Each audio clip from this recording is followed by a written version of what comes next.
प्रत्येक माह की त्रयोदशी तिथि भगवान शिव को समर्पित प्रदोष व्रत के रूप में मनाई जाती है। कार्तिक माह के कृष्ण पक्ष का प्रदोष व्रत 18 अक्टूबर को मनाया जाएगा। इस दिन भगवान शिव और मां पार्वती की पूजा करने से सभी मनोकामनाएं पूरी होती हैं और जीवन के संकट दूर होते हैं। इस बार शिववास योग और अभिजीत मुहूर्त का शुभ संयोग बन रहा है, जिसमें पूजा करने से सुख और सौभाग्य में वृद्धि होती है। धार्मिक मत है कि भगवान शिव की पूजा करने से साधक की हर मनोकामना पूरी होती है। साथ ही जीवन में व्याप्त सभी प्रकार के संकटों से मुक्ति मिलती है। इसके लिए साधक त्रयोदशी तिथि पर भक्ति भाव से भगवान शिव और मां पार्वती की पूजा करते हैं।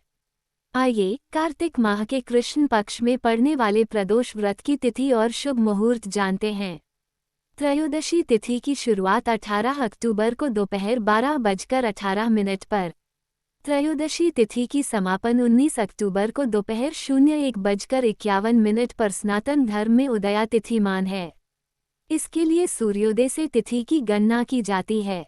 हालांकि प्रदोष व्रत समेत कई विशेष पूजा के लिए सूर्योदय से तिथि की गणना नहीं की जाती है।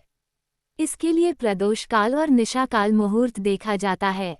प्रदोष व्रत के लिए संध्या बेला प्रदोष काल का मुहूर्त देखा जाता है।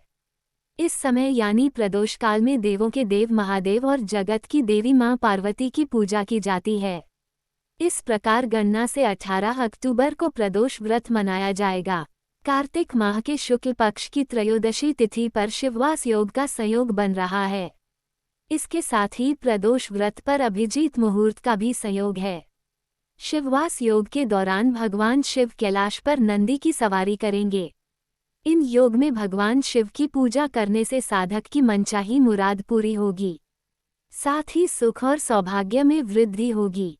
सूर्योदय सुबह 06:24 पर, सूर्यास्त शाम 05:48 पर, ब्रह्म मुहूर्त सुबह 04:43 से 05:33 तक, विजय मुहूर्त दोपहर 02 बजे से लेकर 02:46 तक, गोधूली मुहूर्त शाम 05:48 से 06:14 तक, निशिता मुहूर्त रात्रि 11:41 से 12:31 तक।